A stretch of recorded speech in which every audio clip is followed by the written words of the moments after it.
Welcome everybody. Y'all ready for this? The Hustle. My name is Steve Armopoulos, and these are my co-hosts. I'm Talia. And I'm Tech Luciano. You may have heard me on radio, you may have never heard of me at all, but that's okay. Cause y'all gon' learn today. Your whole life was a struggle, had to make it out the jungle. This is a show for you. Welcome to the hustle, under pressure never break a fold. Keep chasing your goals until you blow. Now, welcome to the hustle. Welcome back, everybody, to another episode of the Hustle Podcast. And we got a special guest in the building. We got James Boom Boom Mancini. You guys will probably say special guest about everybody. Yeah, everybody's a man. special He definitely does say it about everybody, but Everybody's a you're still special special. guest in this Everybody's a place, special you know what I mean? guest, man. You don't just come on the show for no reason. Yeah. You know what I mean? I feel you. Thanks Got my for man having me, Tech. guys. Thank you for being here. Yeah, we got my thank you, man man. Tech. Yeah, we here. We got Talia that's not here. She might come. We'll see what happens. What are you gonna do? What are you going to do? She doesn't like me. She was talking shit about me. Actually, she called me up last night. She's like, yo, that fucking James Fuck guy. this guy. Yeah, fuck this guy.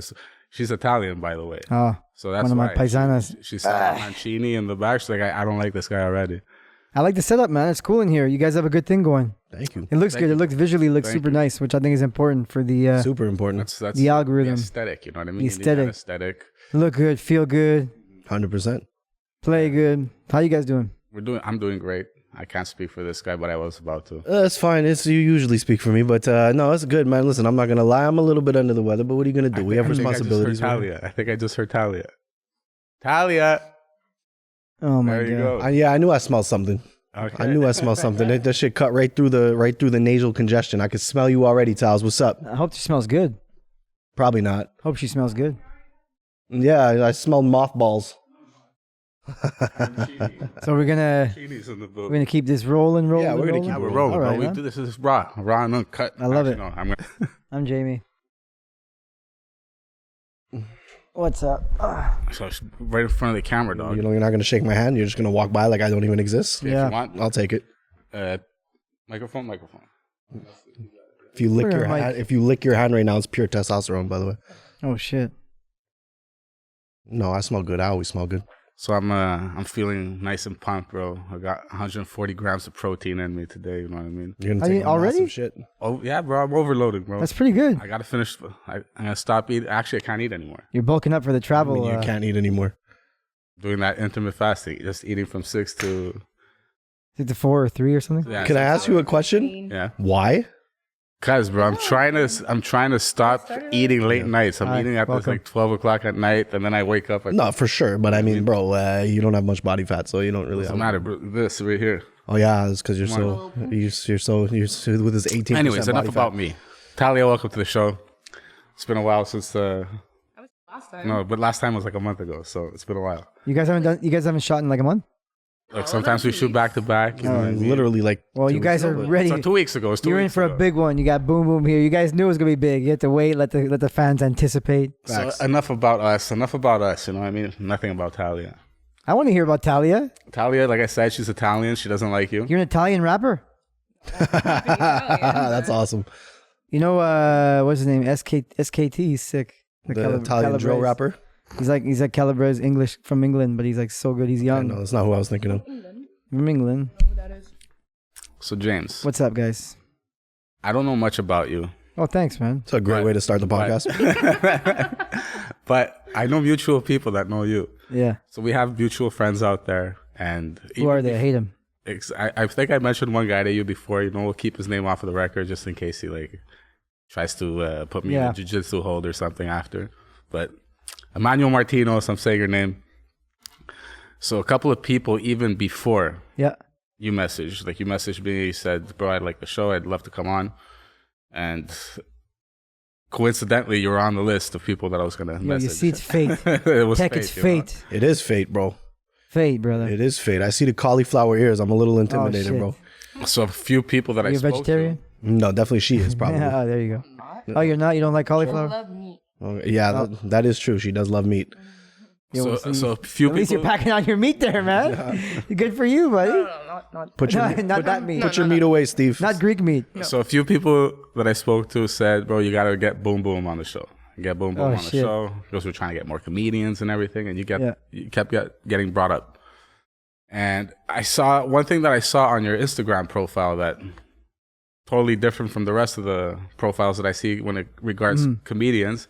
You used to be in the MMA world, bro. Yeah, I fought professionally for like 8 years, seven years. So let's first. Yeah. Let's talk about the beginning of James, the inception of how you became a young man getting into the cage and then deciding to become a comedian after that. Yeah, it's kind of crazy how everything started. Like I wrestled in high school and I got really good. I made like the national team.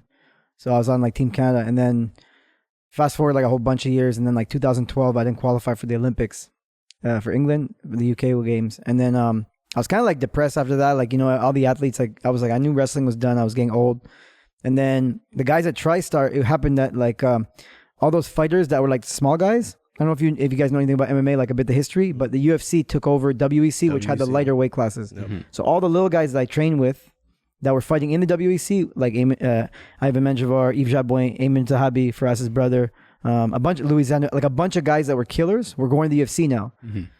So they were looking for the best wrestler, small guy in Montreal, and I was training with them while I was in my retirement from wrestling. So I would just train with them, and then eventually, like, you know how it is, like you train with them, then they're like, okay, take me down. Then they're like, okay, now put on the helmet on, you could punch me and take me down. Then they're like, okay, we could punch you and take me down. I'm like, yo, now I'm fighting, motherfucker. Like, what the fuck? What's going on? I thought we were wrestling here, you know?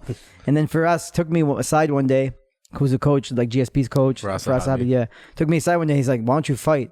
Like, you're pretty good at it. And I was like, I don't know, I just kind of want to wrestle. I don't know, I didn't like, I wasn't like, I wasn't sold on the idea yet, you know? I was like for getting punched in the head and everything. But then my buddy David Loiseaux, he's like, I asked him, like, can I get punched in the head? Because I was like 27, 28. I never even threw a punch yet. My brother was a kickboxer, but I didn't do it. I was a wrestler, so there's no punching and kicking. And he's like, yo, if you want to swim, you got to get in the pool. So I just thought about it. I was like, there's no pool around here, man. I could get punched. But I know what he meant. Like, just start getting punched and see if you like it. And I did like it. So I fought like 3 months later. And I got like getting punched in the face? Yeah, I didn't mind. Like, I was competitive. So like when I got hit, I was like, I wanted to hit back. There's two people that get hit. There's the people like Brock Lesnar where you hit them and they shell up. They get all scared. Which is unfortunate. But he still became a world champion with it. So it doesn't mean just because he's so athletic, you have other abilities, you can make it. Yeah. It's like in comedy, you know, you could be this kind of comic, this kind of misdirection, a crowd guy, whatever. So to shut up the comedy, you know. So yeah, anyway, that happened, and then I took a fight. I knocked the guy out with a suplex in like a minute. For real? And that was like suplex of the year. Nice. And then from there, like it took off pretty quickly because I was like old and I wanted to fight quick. You know, I wanted to like, so I fought for like 2 world titles. I lost them, but I got like on UFC Fight Pass, and I was trying to just fight everybody. And then I actually ended up going back to wrestling in 2016 for Italy, for my dad's country, because I had a citizenship. Tried to make the Olympics one more time for a 4th time. Didn't make it, but ate a bunch of fucking pasta and it was fun. Had a good time. And then, and then I was like, so that Olympics is when I started to do like more broadcasting. I worked for Radio Canada. I was doing like the Olympic broadcast. So that was like comfortable on the mic. Already from like, even before that, I was doing stuff for Wrestling Canada on the mic, like doing all their commentary and all shit like that. Nice. And then comedy, because I saw my buddy, Paul Baluyot, who's a great comic. He's been doing it for so many years. And I used to like, he would do small shows, you know, and I used to like take dates there. Like it was a good date spot, you know. I'd be like, come, let's watch my buddy do comedy in like some Melrose or some thing. And I'd always be like, you know, I could do this shit. You know, I could do this. And he's like, yeah, whatever. And then one day I see him at the supermarket. He's like, yo, I'm having a show at my house, at my condo in 5 days. Pantelis was there, Mike Patterson. It was like a crazy lineup, but he was doing it in his condo. And he's like, you're on. I was like, 5 days. I'm like, all right. So I just wrote some bullshit and that was it. That was like 2019. So how was your first set? That said, it was like I just brought all my friends, so it was like all inside jokes. Yeah. I'm talking about like my brother does karate with little kids, and my dad's like this, and people were like laughing. And I didn't realize how shit I was because you're just like with your friends, you know? Yeah, for sure. And then I remember that was a Friday, and then the Monday, Paul's like, all right, go do the circuit, like the open mic circuit. So I went to like one of these fucking like hole in the ground. I'm not gonna say where it is in Montreal, like hole in the ground where it's like 7 comics. Fucking maybe the only crowd was the 2 people that I brought. I'm like, let's make this happen, bro. Sounding like a Brutopia. Yo, bro, there was nobody there. And I was like, fuck this. And then Sid Kular, who is Sugar Sammy's brother, who books those Melrose shows that you see, he was like, Paul introduced me to him, and he was like, come on a Wednesday. So I come on a Wednesday after the Monday. The Monday was garbage. Like, it was like nobody there. I'm like, what the fuck am I doing? This comedy thing's black, you know? So I go on the Wednesday to Bar Villeray in the north end of Montreal, like around Plateau area. Villeray. Yeah, Villeray. Represent Villeray. And I walk into the bar. Nobody ever, but continue. Yeah. I walk in, the bar's packed, bro. Full of people. Like people I know are there. I'm like, holy shit, now I actually have to do comedy in front of strangers. And I realized how tough it was. And then I was like, all right, fuck this. I didn't do comedy until like, again, at Paul's house, like months later. Then I kept fighting. And then through the pandemic, I started like Zoom shows. I had nothing to do. Yeah. And now I'm like full in. That's fire, bro. Yeah. So But are you funny? No. Funny looking. I don't know. That's all right. Fair enough. Yeah.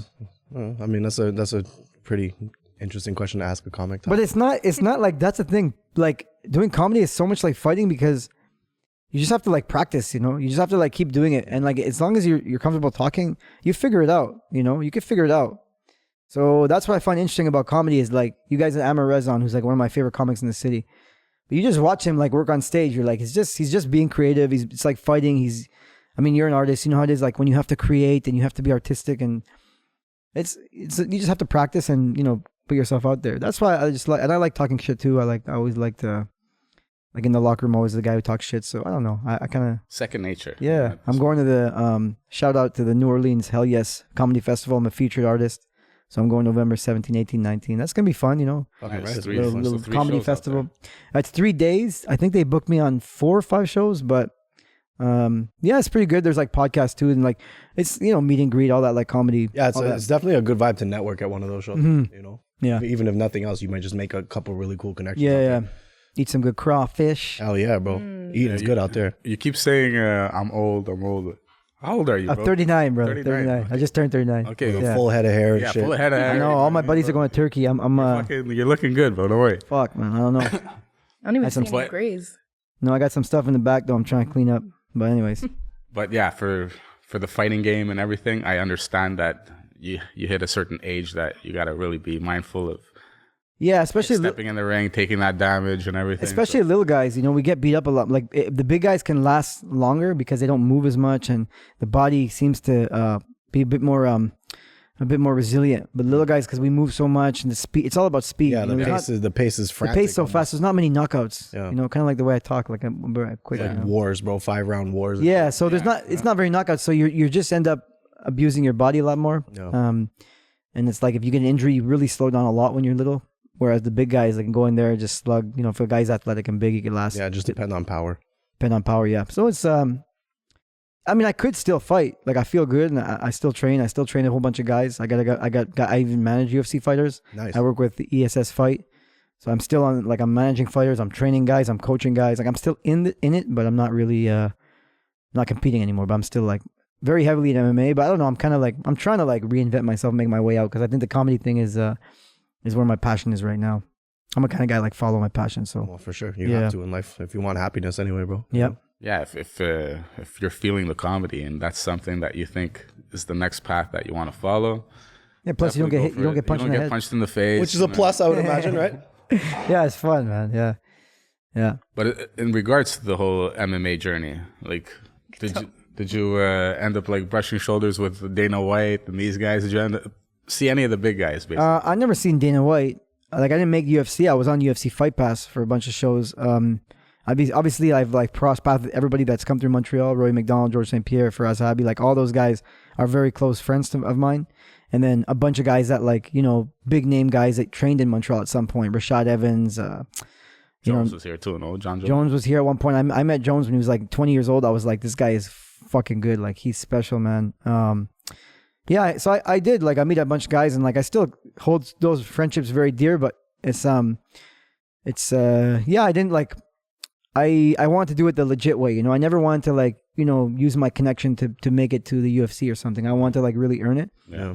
So I was kind of like that. Like in comedy, it's the same thing too. Like I do enjoy networking and stuff, and I can, you know, people are like go to LA, go to New York. I just want to go when I'm ready, you know. Like I want to be ready for that. Yeah, you don't want to like somebody to say that, oh, this guy he wrote his coattail or something. Yeah. That's why he's where he's at today. And Yeah, you it's wanna good do to it on your own. It's I good to totally network. understand Yeah, it's good to network. It's good to like, you know, do all that stuff. But in the end, like, you know, you could only suck so many dicks to get on stage. So I've only sucked 20, so I'm all right. now. only 20. Yeah. Harvey Weinstein. Bring him here. If I could be Batman, I'll be. For real, hey, Speaking leading of role, John leading Jones. role, leading role. Speaking of John Jones, Yeah, what do you he's guys out. think of that? He's Like, out. he's out of the steep. Yeah. I mean, what do I think? It doesn't matter what I think. It Do you is think what he's it gonna? is. Do you think he's gonna fight next year? Do you think 100%. Stipe's gonna stick around? Yeah, and- they're gonna I fight. think. I think I heard that Stipe said he's officially retired. He's not gonna wait a year to fight John Jones. Oh, that's what No, he said. I think saw this 2 days I ago. think they're gonna fight. Yeah, I don't think John Jones. It's kind of like GSP when he came back to fight Bisping. Bisping waited for GSP. I don't think John Jones is going to fight anybody else. There's no need for him to fight up and comers. He needs to fight a big name and make money. So he'll wait. He'll also wait for Stipe. Like he doesn't want to fight Espinal or this other Russian guy. Like for him, it's risk is not worth the reward. The risk is not worth the reward. Yeah, I still think he wins no matter who he fights. Yeah, I think he takes the whole division on in one day. Like he's so good. But I mean, 100%. at the same time, what's the risk? Is no money. You know. Yeah. He waits for Stipe. It's big money. Yeah, I'm saying that Stipe doesn't want to wait around anymore. Yeah, I didn't hear that, but I didn't hear that either. Where'd you hear that? I heard that 2 days ago. Okay, you're on some Stipe's Greek old too. MMA. Like, maybe. Stipe's in like I think he's 40 or maybe 41. Yeah, he's getting up there. Yeah. But that's a legacy fight, which I don't think he wins, unfortunately. But Yeah. I was excited for it. Yeah. We got Fury and Ngannou Ngannou tomorrow. Seriously, I forgot. Talia, do you know about these people? Absolutely not. No, she doesn't. She lives in her little bubble Talia, of sing us like a song. I want to hear pasta and Whoa, that's R&B. not, you don't just get to come up here and tell me to sing. Oh shit! Well, I get paid to sing. Yeah, you I get- don't just sing. What do you sing for? You know, Calamari mostly. calamari. Why do you do like weddings and stuff? Is that what? No, you... no, I don't do Okay. weddings, but like You should someone do wants a weddings. feature or something. Yeah. Italian wedding singer. Yeah. 100%. Not my wedding, but a wedding maybe. So Yeah, man. since there's like 2 Italians sitting at this table, I'm half Italian. half Italian. Okay, yeah, half Italian. What are you? You full Italian? Cool. Yeah, like is the Sicilian side in you beefing with James right now? Yeah. Is there something that you want to beef with? There's him about? definitely some tension here. I feel like. No. Talia, there's tension. I didn't sense any. All right, me either. Oh, you No, guys are. I'm just making You shit guys up. are stirring the are pot. just- That's what I like to inventing do, bro. I'm just I here like to stir chilling the while you pot. guys talk about MMA. And Yeah. Just chilling. Yeah, happy to poor have Tals. you. We're very happy to have you. What I wanted to know is early childhood years.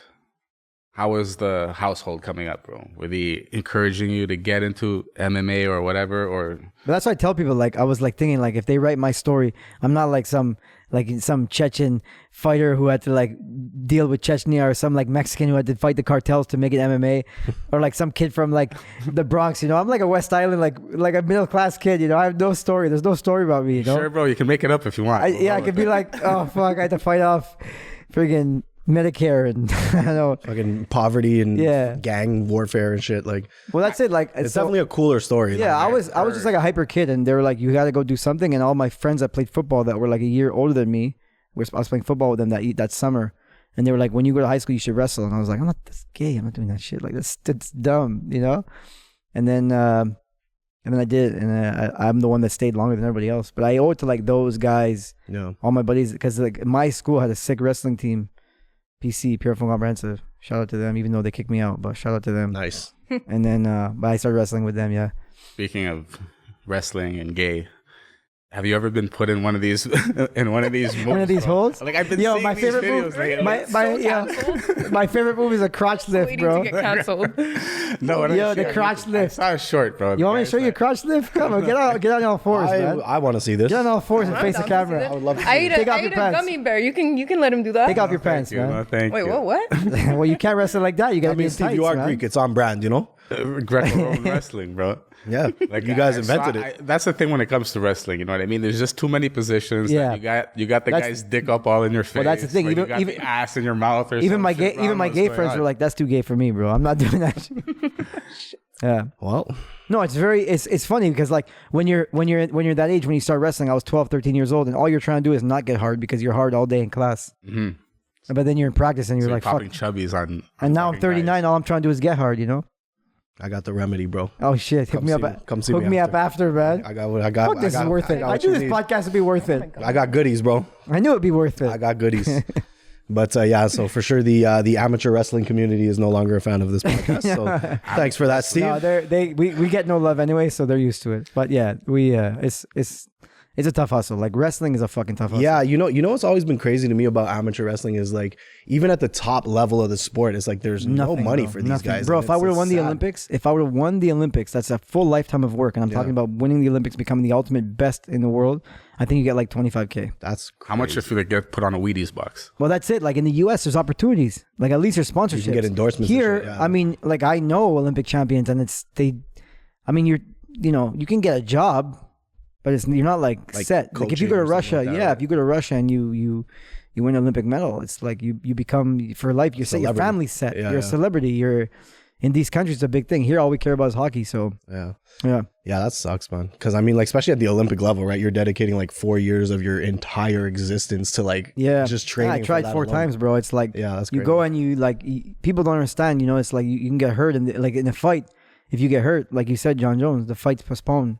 The Olympics don't postpone for nobody. Exactly, They don't care who you are. They don't care how. Look at Simone Biles had the mental breakdown, bro. They don't care. Like it's it could happen to the anybody. next, yeah, for sure. Speaking of that, like you said, you tried 4 times to to get into the Olympics, Yeah. not making it over and over again.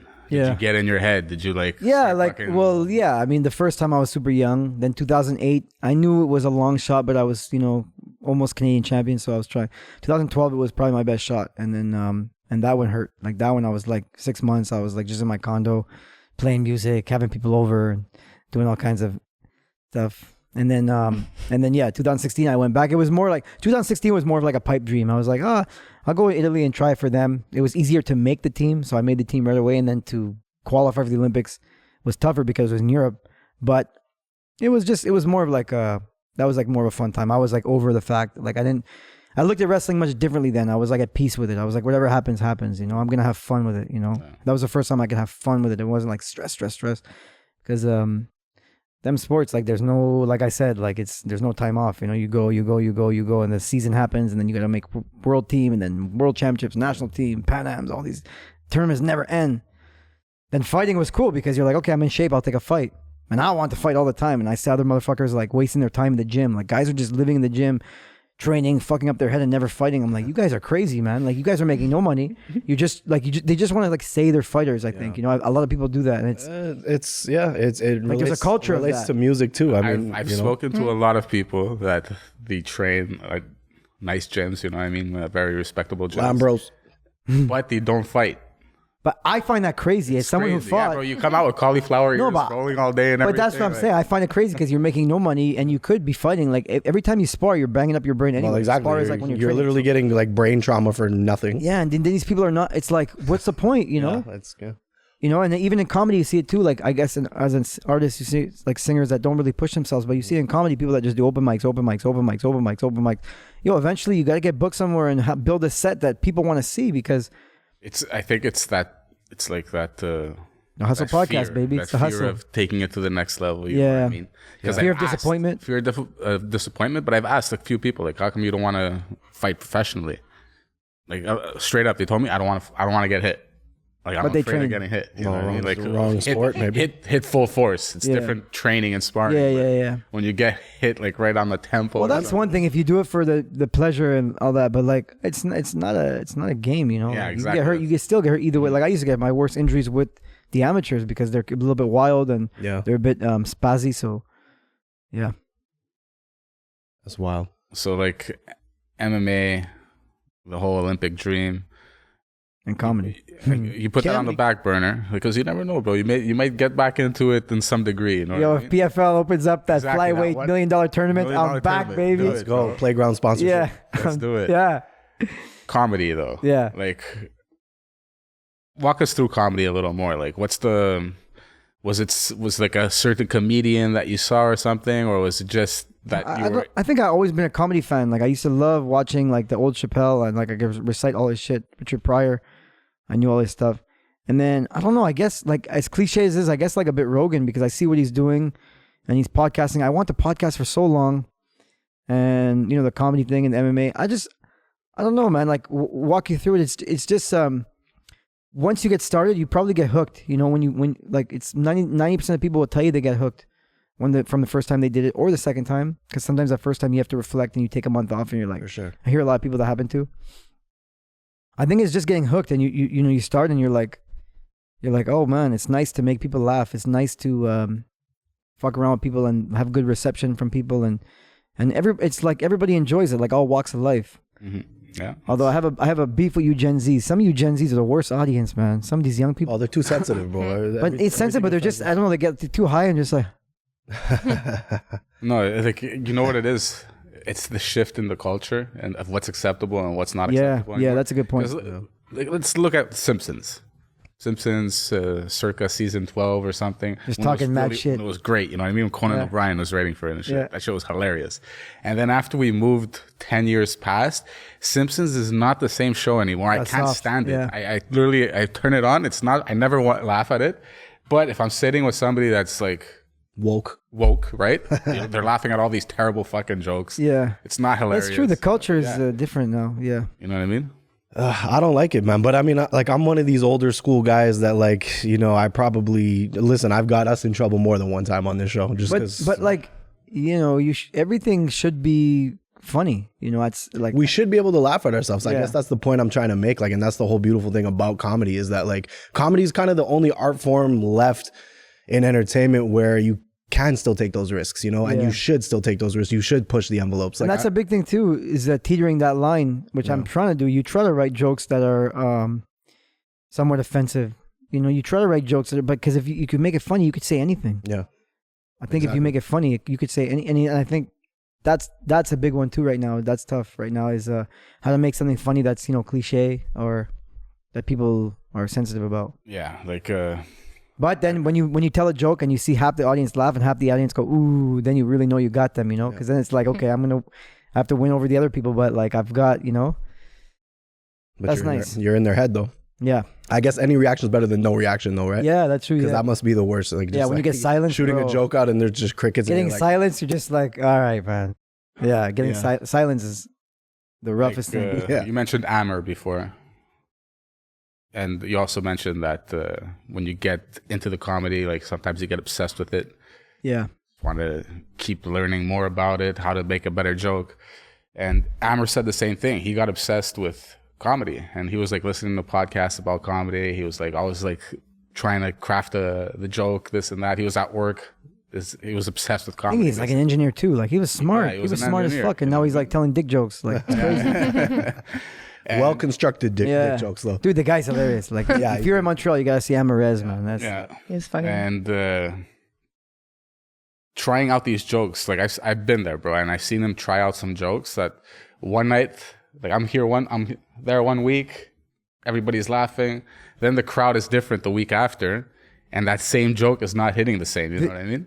what the most interesting thing I found about comedy in my 2 years serious, you know, I've done a little bit more, but there is a rhythm to comedy. There is a, like, you know, you're an artist, so when a song just starts flowing and you just like, you know, they say the Beatles practiced every day for like 3 years. They would drive to Germany to get, because they had like one club spot, so just practice every day. They drive 5 hours there, 5 hours back every day, just till they got to the songs. And comedy has that thing. It's so weird because, like you said, you could tell the joke one day and then it bombs and it bombs and bombs and bombs, and then when you get it, it's weird, man. Like I have jokes that now that I can say after 2 years they always hit, but it's weird how I came with that rhythm. Like you just had to practice and practice and practice, and I could tell you guys laugh. The next guys in the next room won't laugh. It's also like it's aging like fine wine. You know Yeah, what I it's mean? funny. Sometimes it's not. It's ahead of its time. But it's so funny how that happens. Like you it does happen once in a while. Something hits you, you're like, okay, that's gonna be funny. But like a joke takes time. It takes time, and it's weird that whole aura of it is so, I find it so real and weird. Like that's the weirdest thing to me. I'm like, holy shit. Like exactly like you said, like you tell a joke one night, it lands. The next 5 nights it doesn't. But you work on it, and then when it always lands, you're like, this is crazy, man. Like how could I have created this in the universe? This fucked. Yeah. Something that people always like, you know? You shaped it. You know what I mean? You shaped it, like, you it's nurtured crazy. that joke and you turned it into. I guess, is music like that too for you? Like once do you write songs? Yeah, I write all my Yeah. stuff. I mean, you have to keep working at your craft, right? Keep working, yeah. Like I started when I was 17. I sounded like shit. I sounded like ass. And then like as you keep doing it, you get better. And as you Yeah. keep writing, you're learning like, okay, maybe I shouldn't keep repeating the same words so many times. Same thing Or, like comedy. Why am I doing the same melody so many times? You just got to keep practicing and eventually you get better. Yeah, that's exactly like comedy. It's just, you just stay with it. That's what I was saying. Like if you've made anybody laugh ever, you could probably be a comedian at some point, like at some level, you know? Yeah. No, back in the day when I was like way younger, I used to consider myself like the class clown, you know what I mean? Making people laugh. And then at a certain age, I'm like, oh, fuck that. I'm not gonna like be too overly funny and this and that. Yeah. I guess maybe it's like I close myself in because, you know, when you get older, you get into your teenage years and you're a little more... It's funny. Yeah, Oh, bro, I used to be shit. very funny. Steve is I used to funny. be I was like, kind of thinking the same David thing. I was like, I'm not gonna lie. I don't Very think this funny. guy's that funny. You mentioned Dave Chappelle. I don't know if anybody saw that clip. Oh yeah, with the Israeli thing. The Israeli thing. No, enlighten me. So you didn't see that? Okay, tread lightly I though, saw it, because but I this is didn't- cancel okay. material. He just did a show, I think a few days ago, maybe a week ago. Yeah. And he was talking about he was making he made a joke about what's going on in Israel right now. And he was using metaphors, and he compared Israel to an alien race. Right? He said I didn't see that, but I know that Dave Chappelle shows you have to lock your phone. So the people who were reporting on it after had to like go by memory. Yeah. So maybe it got lost in the sauce a bit, but I think the gist of it was he was kind of somebody told him to fuck off, and then he started praising Muslims or Palestine. No, he was basically, from what I saw in the clip, he was going, okay, so get this right. There's a movie that there's. But there was no clip of it. It was Yeah, there's a clip. There was a clip. It was making sure, and then you see people shit. getting up and walking out.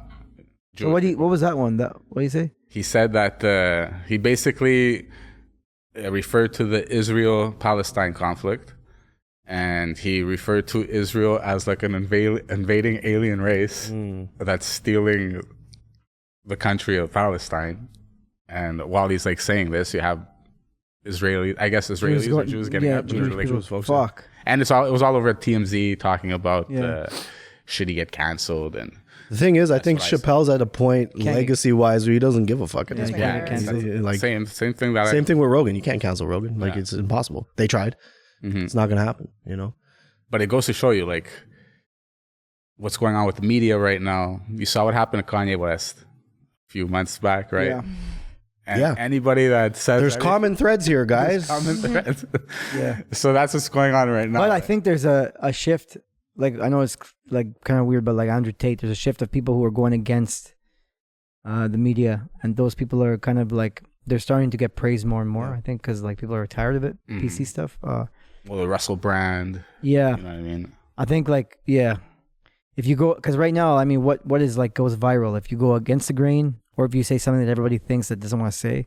Yeah. So those are like the two things that go viral, I think, right now. And Well, I think the overlords, I don't think I think they underestimated the power of social media, because obviously they're the ones who made it as mainstream as it is, but I don't think they ever really accounted for the fact that like who's Daytech? I want to get into this shit. I mean, man. listen, Yo, Tech knows some we're gonna stuff. get canceled over here. Tech we knows are some gonna get stuff. canceled, bro. Like we know who they are, but like you know what I'm saying? Like it's just Take like, our 1,000 subscribers. You'll never take us alive, man. you're gonna have to come and get me. You'll never shit. take us alive. But no, but Talia's like hiding behind the tree now. She's like, realistically, right? Like they underestimated just how much of a voice it would give to people who never had a voice before, if that makes sense. And now every time that but an too many Andrew people have Tate a comes voice out or a Rogan or whoever it is who just goes against the grain and immediately they just try to cancel this person with like media campaigns and slaughtering this person in the media and shit like that. People are starting to see a trend happening now, even with Trump, bro. Like however you feel about Trump, no other president has ever been ostracized in the media as much as that He's guy. funny as shit, though. He should be a fucking goddamn comedian. He is funny. He's the funniest person fucking ever. Like I mentioned this before, you got a 80-year-old geriatric guy falling asleep every time he makes an announcement, and they're barely ever like talking about it. You know what I mean? They're just They can't even show him like he's. He seem like can't a even walk lovable off stage. He doesn't know where the fuck to go. Trump, It's like this is the guy leading the fucking most I powerful know, you ever country see in the one of these world. podiums? Like, where am I? They're like the podium. It's embarrassing. Like it's But embarrassing. yo, man, like Trump was always on there. Like every day it was funny, man. Yeah, that's why I enjoyed watching him on the news. On Twitter, bro. He had Twitter popping when he was in office. Like this guy was just sitting on the fucking toilet on Adderall, just firing tweets, bro. Like it was amazing. McD's and tweets. Man. Yeah, 100%. Fucking Seriously, Trump, this guy bro. loves his Big Macs, right? Yeah. He's a Big Mac guy. Bring back Trump, bro. I said it. It is what it is.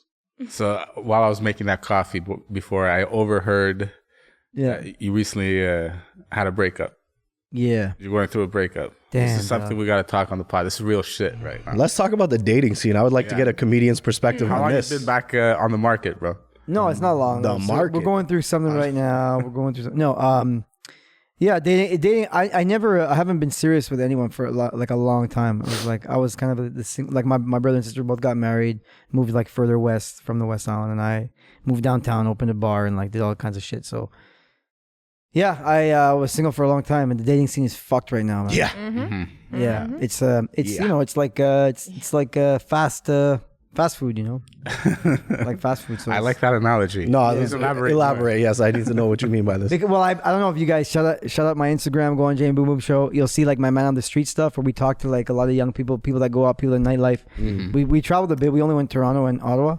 But next summer we'll do some more cool shit. But you talk to people on the street and you just see people the way they go out and the way people get really candid, which is nice because you know you get them like a little bit drunk but not too drunk. We always get their consent for sure. Hopefully. Yeah, hopefully. But I don't know. Some of them write me after. Some of them write me after we take it off. But like, those are the people that you kind of see are the future of the dating. And you're like, these people, hopefully they'll come around because some of the people we interview, I mean, some of them I'm sure as young as 18. I don't ask for their age. Yeah. They're out. Most of the people are out. Most of the people we go to are in lines for clubs. That's kind of where we do our best work. Shout out Gabriel Benchamal. This guy just like blew up my Instagram with all this stuff. It was his idea. He was like, you're the talent. Do it. I'll do whatever you tell me to do. He told me to do this, and it worked. So about the dating, yeah, you just talk to them a lot about what they're going through, and like with dating, we always have like a specific question we ask them, and it's kind of crazy the answer they give us, and it puts some really fun. We try to have fun with it. I try I do play le petit tana a little bit there. I do like to push the envelope. Yeah, it's like crowd work, you know. It helps my comedy, but still, I don't want to make anyone look bad. Like there was one video. Because again, so it relates to dating. It relates to your question. Yeah. She was talking about how she, the guy, she was cheating, but she didn't want the guy to see. So she looked at her phone, then she locked herself in the bathroom and put a restraining order on the guy.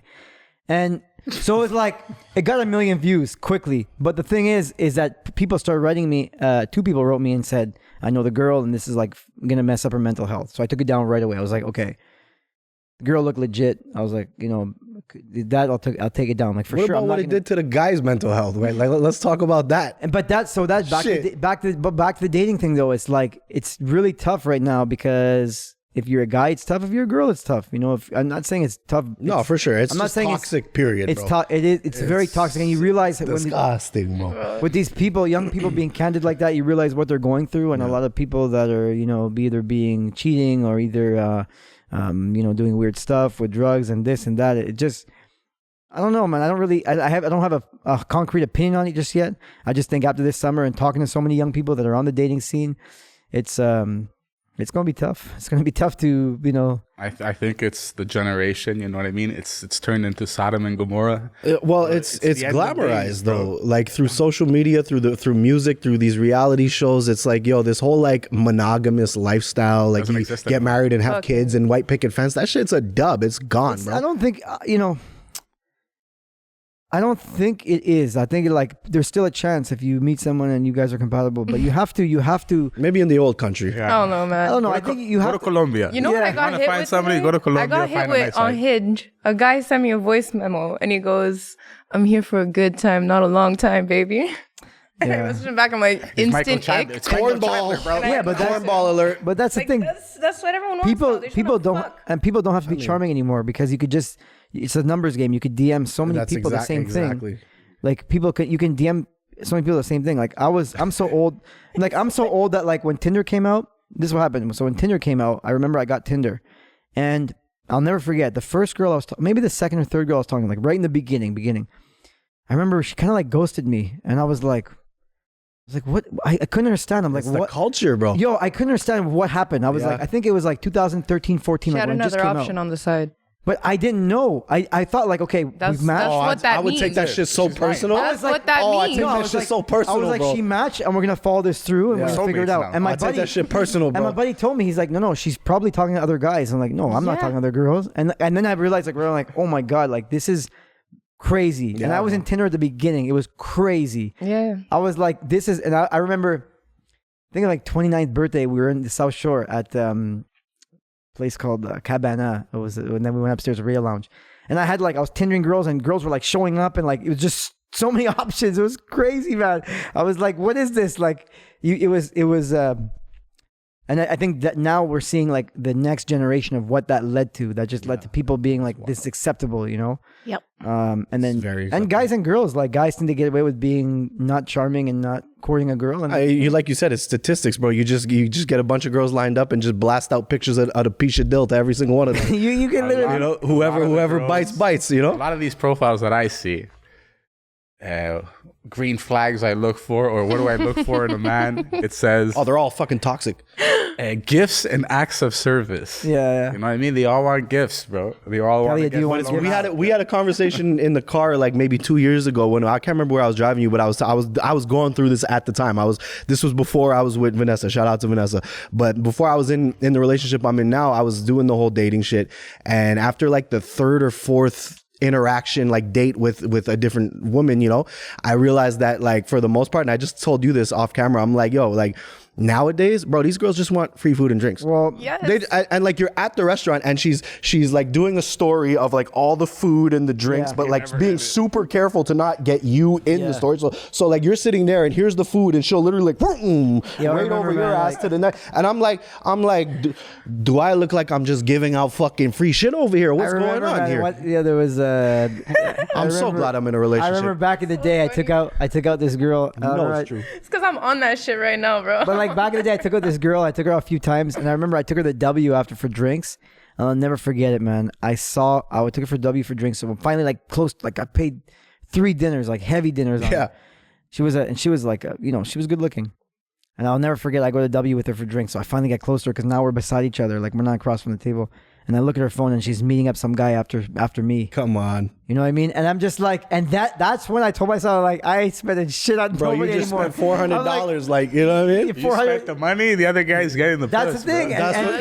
And he didn't spend Yo, a but dime. But I remember, like, and I probably was Guilty. well, You know Nice, what though? Talia. Take advantage. No, but I probably was on the other side of that too. Like, Yeah. I'm sure there were times when I was that guy, and I remember after that, man, I was like, okay, this money for pussy thing is, I don't really want to play this game anymore. You're That's better all off just calling an escort at that point. That's all I'm just gonna be honest. I don't do that, but that's all I know. All I know is I ain't playing that game anymore. So whatever the hell I have to do to not play that game, I'm gonna try to do. Yeah, but you can't even forget that there's like so many catfish online too. Yeah, I got catfish last week, guys. I got catfish was a he few times fat? too, man. No, I've he was been as short catfished. as me. I never, what's it called? If I ever Hey, how match tall are you? 5'2". Oh, okay. I was gonna be like, oh shit. Sorry, ever that I match feel with a bad. girl- I'm Yeah, short, but kind of 5'2". triggered me a little bit too. I'm not gonna lie. I'm like 5'6", man. I'm like, I don't know. If I ever match with a girl and the fucking picture is this angle, no, you already know. That's a bro. telltale It's a sign. Or if they telltale don't sign smile that with their teeth. If they don't smile with your yeah. teeth, don't match with them. Got banged up teeth. She's like, it's like this. She's like super fat, and she's trying to make herself seem like she's this tiny little petite thing, bro. Like, no. No, you know what it is? It's the filters. filters too. These filters are evil. Okay, no, they're evil because some of these chicks are snipers, bro. Like you see the filters and you're like, wow, and then you see them in person and you're like, Yeah. what happened? Like who are you? Because that's not you, bro. What Like happened to the dog filter? that's not you. Yeah. Like, where are your ears? Yo, what happened? You sure that's you from in that picture? Oh, that's 10 years old. That picture, bro. Like, come on. That's like me posting a picture of me with a full head of hair and just showing up like, what's up? Like, what the fuck are you doing right now? I'm Fabio. What's Like, up? you know what I mean? Please. Come on, bro. Nah. So yeah, that's the dating scene, unfortunately. It's Fucking garbage. It's bad It's out there. garbage. It's but I feel garbage. like you have an advantage, Taz, because dating has always favored How old are women. you, Let's be Talia? honest. Okay, right? just say what age group are you in? How old do I look? I would say in the 24 to 29. Yeah, I'm 26. Okay. Right in the middle. Yep. Oh. Yeah. But no, I was saying take advantage because dating has always favored the woman. Let's be honest, right? Like pussy power has always been a thing. It is what it is. Men will straight up make up a whole personality just to get pussy. Like we'll lie to get pussy. Also, Let's keep call in it what mind, it is. Too, a lot of people, like, they just come out of a relationship, they download these apps, they're just trying to meet people, they're trying to get out there, but they're not healed yet from their past, and like, it's It just, is. it's, they're That's a not good point. ready to move Have forward. you been going on dates That's a good recently? point. Or no? Like, You I've haven't been on any doing dates? that. That's a good point, Taz. I'm not healed from That's very my profound ex. of you, Taz. I'm not healed from my ex. I'm just trying to meet people, get Yeah. some free shit. Get some free food, as I Bounce, alluded go to home earlier. and cuddle my cat, dog. Like, no. So you're not giving up the box right now. No, people are gross, bro. People are gross. People are fucking gross. Like, I'm not letting no one hit it unless, like, I know, like, you give me a full fucking doctor report. Definitely don't straight put the up. link to the podcast on your dating profiles because they're gonna see this episode and know you I ain't don't giving care. it up. Yo, I hope you No see more- this fucking no more free episode. food for you. Fucking learn. Free food, right? No more free food. Yeah. So you and your ex-relationship, your ex-girlfriend, how did you guys meet? Was it something like... Damn, Steve. Was it like... Why are you getting so deep with the I want to guy? know, No, bro. at my I wanna know. restaurant. Did you meet the proper way? Did you like... Yeah, at my restaurant, yeah. At your restaurant?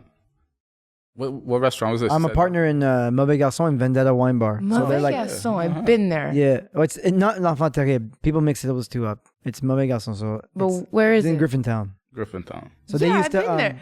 Oh, is it the corner spot? It's on the corner Yeah. with the sandwiches. It's a little corner spot. No. No. It's kind of on the corner on William in Griffintown. Yeah. So those guys used to sponsor me when I was fighting. They would do like all my meals, my meal preps and everything, and then I would cater a few fighters through there.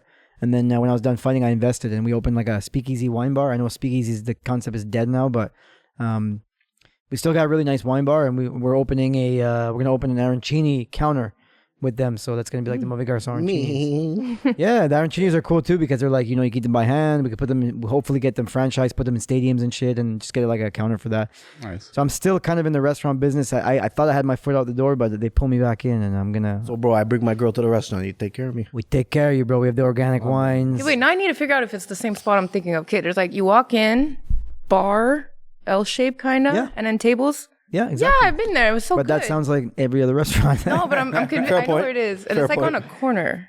Well, on the corner is a pub. There's a pub on the corner of Lord William, but we're beside Lord William.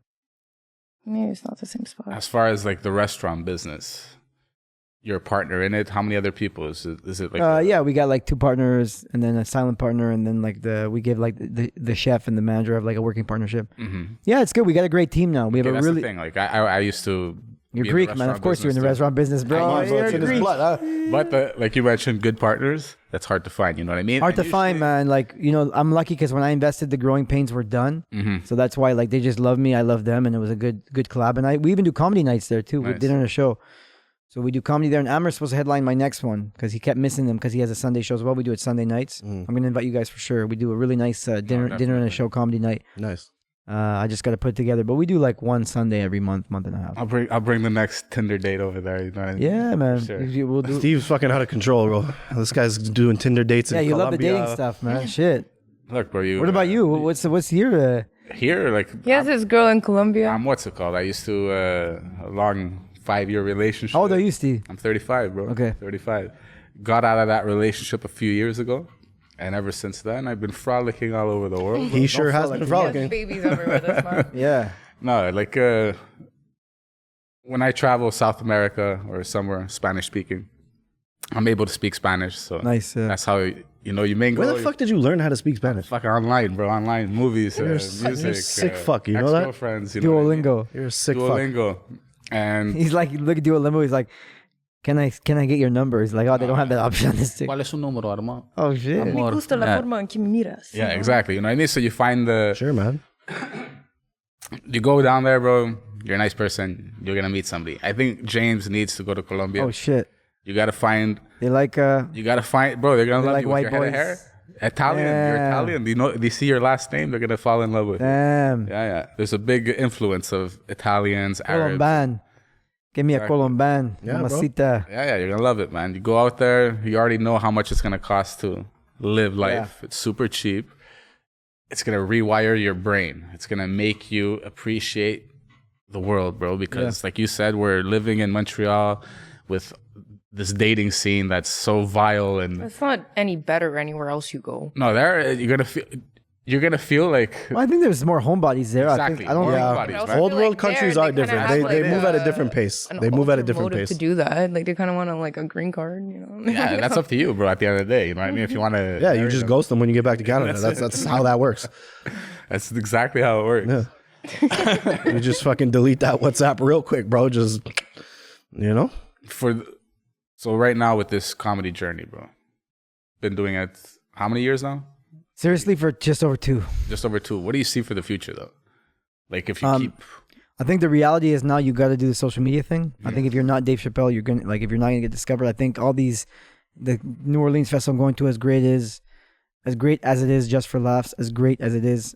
I think in the end, it's not the big ticket anymore. I think the real thing is guys like Nima Naz and Andrew Packer, the guys in Canada that we see that are building their social media like crazy. Nima's killing it. He's fucking hilarious. Nima's killing He's it, but fucking when hilarious. I you know, watched him at Art Loft. yeah, I at saw the Art that. Loft. Yeah. He's So in hilarious. 2019, he only had like 30,000 followers, and he was doing his thing. It's probably the level that we're at. Yeah. But now he blew up. So I think funny is funny, but at the same time, if you build a social media, which I think Gabe and myself over at Picture Perfect Media, Gabriel Benchwell and myself, we really have a plan in place to build my social media following so that I can kind of harness that into some viewers, and then I could kind of book my own shows and stuff. Yeah, that's pivotal, Mo. Because like, you could be in comedy, there's two ways to do it. You can be like a headliner that you go to a club and they pay you $1,500 and you do the weekend 3-4 shows, or you rent the club yourself and then it's all on you, so you get all the money. Yeah. So you're selling $50 tickets. Do the math. If you're selling 100 seats, 4 shows a week, 4 shows a week, and you're selling them at $50 because people want to see you, and you keep all that money because you rent the club, that is big money. Gino Durante just had a huge show. His own show. Gino's great. So sold it out. I mean, but without a social media following, how many times can he do that? Exactly. Gino's incredible. But the thing is, I think so. That's the plan for me, is really do the back end work.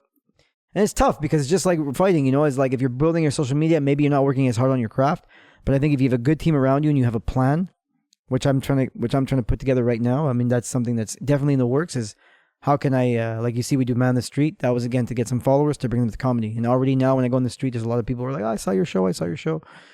So even if it's 2, 3, 5 people, it means a lot to me that those people are now they're, coming because of, they'll follow my page, come Man on the Street, maybe come.